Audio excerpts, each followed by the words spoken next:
Hello guys, welcome back to today's video. I'm going to show you here about the view. How you can start to see the site that is going to be making the PDF searchable. And about the view, about it, and how we can start to see the situation that is already about the view. About how we can start to see significant thing that is already through my opinion that is on that is about right now. So this is to be about it on these levels and this about we here on this level that is about 12 view and this about we right now here about in this situation that is about we really helping you here through what we are going to be here through it. As you can see, go to edit and PDF content,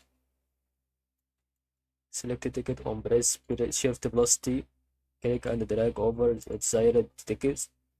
Right click on selected ticket and select search. The search will start running automatically.